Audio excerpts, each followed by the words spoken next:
it's Brian with GreyWolf Towers again. So today's video is going to be a rehash of this case unboxing. I was finally able to find the original video footage. So if you remember the video about this build, the case I mentioned should have been posted before the video for the build. However, I found the footage and it was damaged. For some reason, it had no audio at all. So I have done a build in this case, this design, but I want to go ahead and do a unboxing of it to show you what you get in the package and everything. So I'm just going to take this. There we go.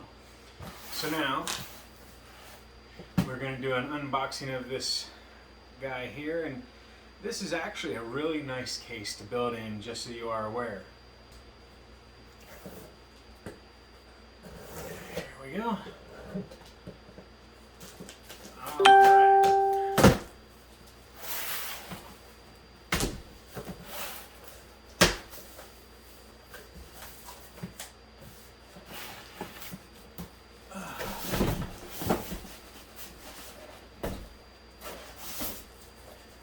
All right.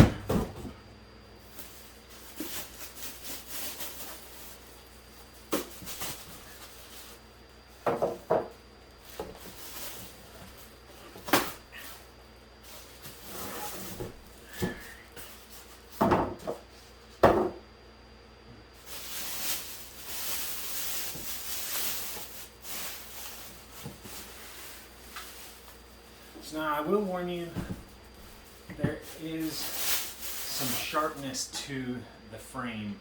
So if you are not careful, you could cut yourself on where the IO shield goes or the power supply goes. So do be careful when handling it empty. It is a concern to be careful of. Wow, that was... Alright, so we'll try and do this with fewer of those sounds.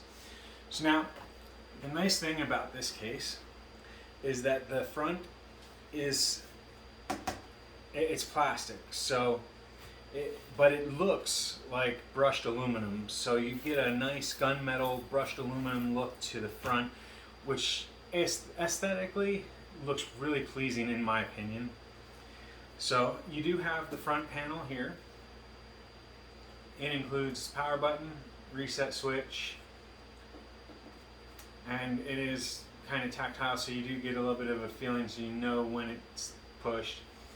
You've got a USB 3 and a USB 2 port, headphone jack and microphone jack, so you've got all the standard input output for the front. You do get a nice magnetic dust filter on the top, which is always handy. The one side is just aluminum like the rest of the case. So it's just a flat side. When you're facing the front, the left side, which is typically the clear panel, it is a tinted glass, and it is glass. So you can hear the sound difference there. It is easily removed, so it's not bad. The back includes this spot for the IO shield and input output for the motherboard. You've got a single black fan. You've got the power supply down below. Now, I'm a huge fan of cases with the power supply at the bottom, simply because I always worry that if it's at the top, that you're going to have issues over time, that it's going to sag and drop down and break something. So I love it when a case has the power supply down bottom. We are going to go ahead and open up the glass side real quick.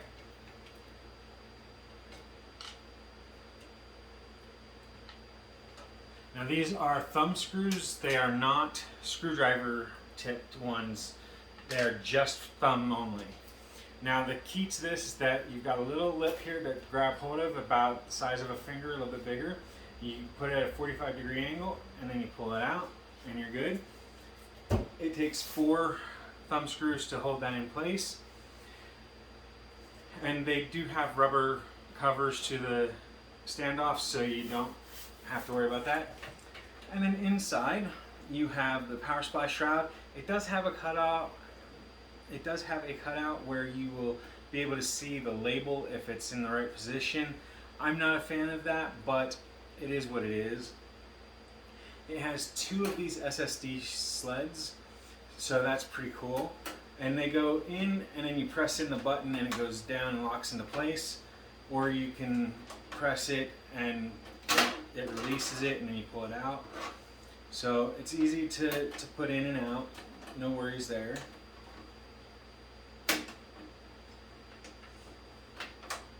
And there are 2 of those sleds. It does come with standoffs in place for 5 screws for the motherboard. It is a micro ATX case, so it will fit ITX and micro ATX. It will not fit full-size ATX or extended ATX. And one of these standoffs does not fit right with the motherboard that I had, which is the B460M Pro from MSI. That one has to be removed in the bottom corner here for it to fit in and not short out. So you do want to keep that in mind. There is space for, it looks like 3 fans in the front, 320mm fans. There's space for 3 fans in the front. It looks like you can fit some up top if there's room between the motherboard and the top. There is one mounted in the rear, but it is the only fan that comes with this case. So there is that. It is a budget case though. I want to say I spent $40 on this, plus tax. Grab my screwdriver. Had to grab my screwdriver real quick. These screws are in too tight for my hands, so I'm going to have to use a screwdriver for these for myself.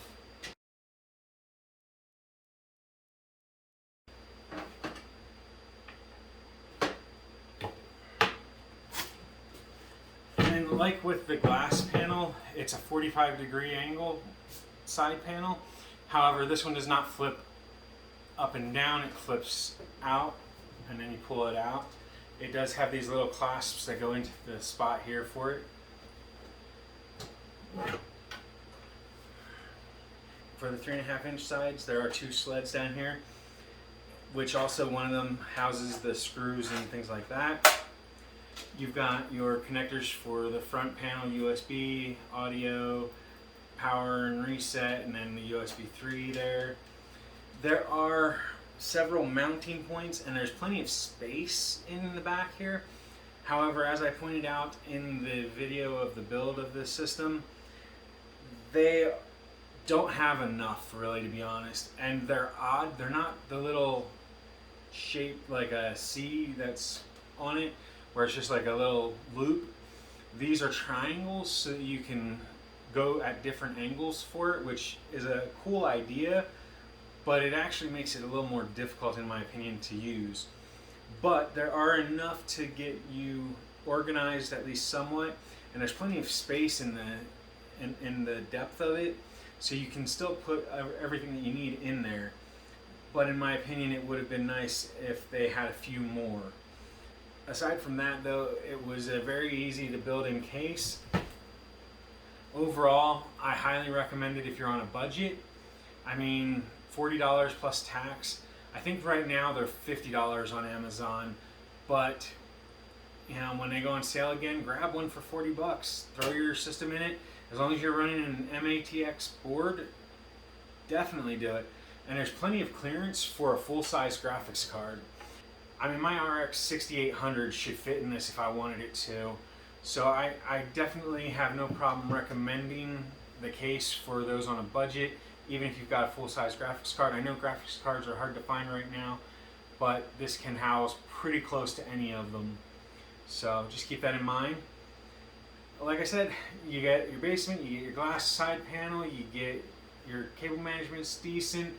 It's an easy overall to build in case. The only complaints that I have is not enough of the tie points for the zip ties, and that one screw is in an odd position that would have shorted out the motherboard that I chose to use if I'd kept that in place. Aside from that though, it's a great budget case.